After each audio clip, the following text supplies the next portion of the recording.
10 things I saw in Singapore that could fix America. America doesn't like being compared to smaller countries, especially not ones the size of a Midwestern city. But sometimes, the truth hides in the places we're too proud to look. I landed in Singapore expecting the usual cliches: strict rules, chewing gum bans, spotless sidewalks. But what I found was far more threatening to the American self-image than any authoritarian stereotype: a society that actually works. Systems that function, trains that run, politicians that get investigated. A government that plans for 50 years ahead, not just until the next election cycle. It wasn't utopia, but it was something far rarer: competence. Here's a country with no oil, no vast land, no empire propping it up, just brutal pragmatism, discipline, and a refusal to accept dysfunction. In one generation, they turned a swampy colonial outpost into one of the most advanced societies on Earth. Meanwhile, in America, we throw trillions at problems only to end up with collapsing bridges, mass homelessness, and cities that feel abandoned by the future. We worship freedom, but forget function. We have more money, but fewer results. Maybe the real problem isn't that Singapore is too small to copy. Maybe it's that it makes us uncomfortable to admit we could learn something from it. So today, I want to flip the lens. What if we studied the places that aren't popular to imitate? What if Singapore, this tiny, underestimated city-state, holds the key to fixing some of America's deepest failures? Let's begin with the thing we've most catastrophically screwed up: housing. 1. Public housing. That doesn't feel like a slum in America. Public housing is a phrase loaded with shame. It conjures images of broken elevators, cracked stairwells, underfunded maintenance, and neighborhoods riddled with crime.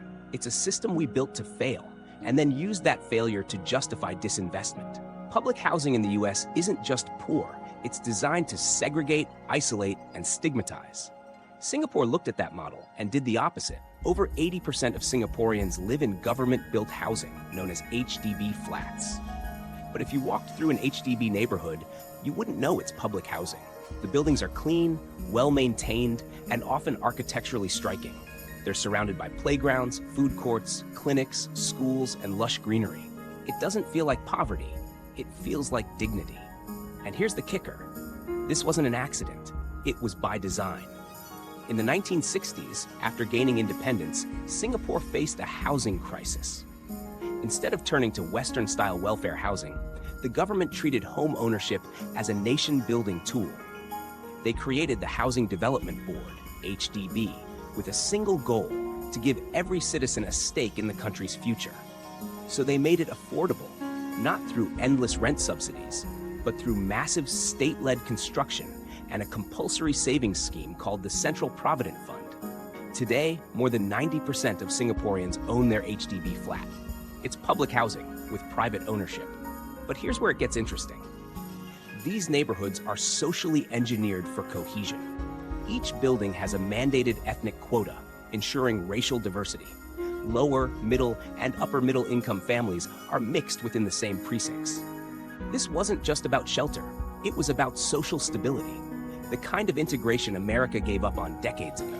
In contrast, US public housing is often confined to high-poverty zip codes where opportunity goes to die.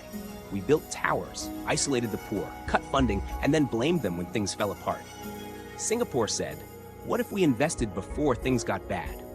Open quote. Pause and think. What if America stopped treating public housing like charity and started treating it like infrastructure? Close quote. That mindset shift alone could change everything. 2. MRT, a train system that actually works. Step into the Singapore MRT and something strange happens. Nothing goes wrong. The train arrives on time, the platform is spotless, the air conditioning works, and announcements are clear.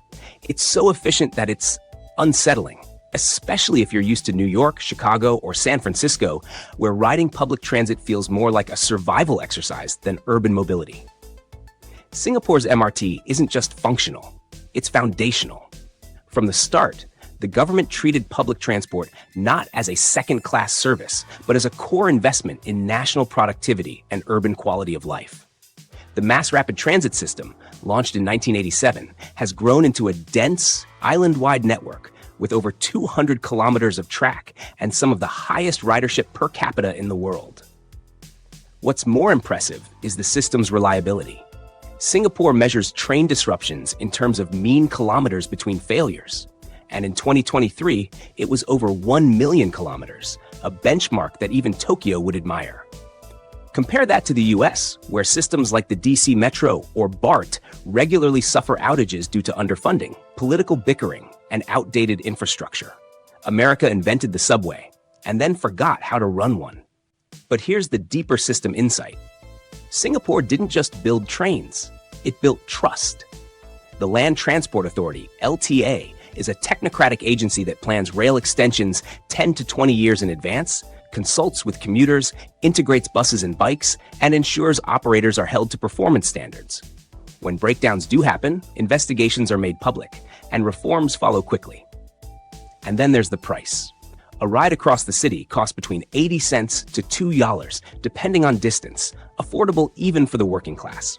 It's cashless, seamless, and fully integrated with a citywide card and app system. Here's the uncomfortable truth. In America, public transport is often for the poor. In Singapore, it's for everyone. CEOs, students, immigrants, tourists, all share the same train. That alone changes how a society values its infrastructure. And it wasn't achieved by accident. It was planned by a government that saw mass transit not as a burden, but as a multiplier. What would America look like if we designed cities around trains instead of designing trains around cities that already don't work? 3. Zero tolerance for corruption, even at the top. In most countries, power protects itself. When scandals break, leaders deflect, delay, or disappear. Investigations get buried and consequences are rare. In America, we've become desensitized to this. From hush money trials to insider trading in Congress, it's almost expected that those at the top play by different rules. But Singapore took a very different route. They made corruption a national security threat, and then built an entire system to crush it. After independence, the country's founding leader, Lee Kuan Yew, understood that Singapore had no oil, no gold, and no strategic military power. Its only real asset was credibility. And credibility required clean governance. So in 1959, even before independence, Singapore created the Corrupt Practices Investigation Bureau, CPIB, a powerful, independent agency that reports directly to the Prime Minister's office. But here's what's rare. Even ministers and PMs themselves can be investigated. And they are. In 2023, the Transport Minister S. Iswaran was arrested in a corruption probe involving tycoon Ong Beng Seng, a case that would have been swept under the rug in many countries, but not in Singapore. Even the Speaker of Parliament and 2 MPs had to resign over personal misconduct, not criminal, but still deemed a breach of public trust. The message is clear. Singapore doesn't wait for corruption to metastasize. It cuts early and deep. Now contrast this with America, where lobbying is legalized influence peddling, super PACs launder corporate interests, and federal investigations take years to resolve, if ever. We've blurred the line between policy and profit so much that we forget it was ever a line to begin with. But Singapore went the other way. Ministers are paid high salaries, in some cases over $1 million per year, not as a reward, but as a buffer against temptation. It's controversial, but it's based on hard realism.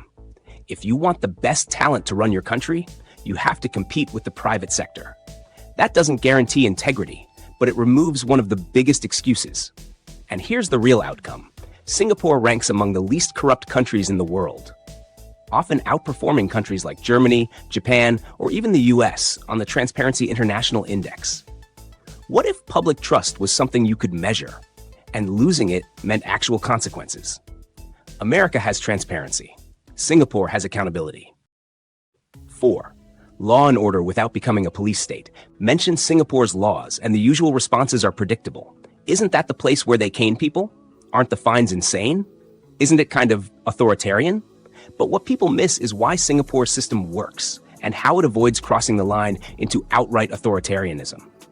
Because what I saw wasn't fear, it was predictability. A kind of social contract where the rules are strict, yes, but also clear, consistently enforced, and widely understood. In Singapore, you won't see aggressive police presence. Most officers don't carry firearms. You don't hear sirens all day, and there are very few high-speed chases or violent arrests. In fact, it's one of the few places in the world where law enforcement feels invisible, not because it's absent, but because the system is built to prevent escalation before it happens. Contrast that with the US, where over-policing in some communities and under-policing in others creates a vicious cycle. One side gets crushed under systemic surveillance, while another deals with unchecked crime. Add in broken trust, racial bias, and the militarization of police, and you get a society that feels perpetually on edge. Singapore's approach is radically different. Tight control, light touch. The laws are strict. Yes, there are fines for littering, jaywalking, or smoking in the wrong place. But these aren't arbitrary. They're part of a broader logic. Prevention through clarity. You know what's allowed, you know the penalty, and you know it applies to everyone. That includes foreigners, billionaires, and yes, government officials. What's more, there's a cultural buy-in. People are taught from young that order isn't oppressive, it's liberating. It means you can walk home safely at 3 a.m. It means your kids can play in the park unattended. It means your neighborhood doesn't slowly decay into dysfunction. And the results are staggering. Singapore's homicide rate is one of the lowest in the world, 0.2 per 100,000, compared to 7.5 in the US. Violent crime is almost non-existent. Prison populations are relatively small, and rehabilitation programs are integrated into the justice system. Here's what hits hard. In America, law enforcement often feels like a war between the state and the people. In Singapore, it feels like a contract. The law is strict, but it's not arbitrary, and that's what makes people obey it. What happens to society when the law isn't feared but trusted? Singapore shows that discipline doesn't require domination. It just requires design. A 5. A meritocracy that mostly works. In theory, America loves meritocracy. The idea that success should come from hard work and talent, not birthright. It's built into the national myth. Land of opportunity. Pull yourself up by your bootstraps. Anyone can make it. But in practice, the data tells a darker story. Social mobility in the US has been declining for decades. Your zip code, race, and parents' tax income still determine your future more than your individual effort. Singapore, by contrast, engineered meritocracy into its national DNA, and while it's far from perfect, it has produced real outcomes that America can't ignore. Let's start with education. In Singapore, students take standardized exams that actually matter, the PSLE at age 12, then O and A levels in secondary school. It's a pressure cooker system, often criticized for being too intense. But here's the key difference. The best schools are public, not private. High-performing students from any background can gain access to elite junior colleges and universities. It's not about legacy admissions or donations. It's about results. More importantly, scholarships are seen as an investment in national talent. The government offers full-ride programs that send top students overseas to study at places like Oxford, MIT, or Harvard, on the condition that they return and serve in public service. This isn't just meritocracy, it's meritocracy with strings, aimed at building a pipeline of capable leaders who aren't just smart, but committed. In America, meanwhile, student debt has ballooned past $1.7 trillion, and elite institutions operate more like hedge funds with campuses. Legacy admissions persist, and the top corporate and political jobs still disproportionately go to those born into wealth and elite networks. Singapore's version isn't utopian either. There's criticism that the system overemphasizes academic performance, that top schools still disproportionately serve wealthier families, and that it produces conformity over creativity. But the results are undeniable. Singapore students consistently rank among the top in the world in math, science, and reading. The public sector is staffed by technocrats, not donors or influencers. And most critically, there's a national belief that talent is meant to serve the country, not just enrich itself. Here's the provocative question. What if America stopped rewarding ambition alone and started rewarding competence plus commitment? Singapore built its elite from the bottom up. America often builds its elite by inheritance. Meritocracy isn't just about who wins. It's about what the winners are expected to give back. That's where the real divide begins.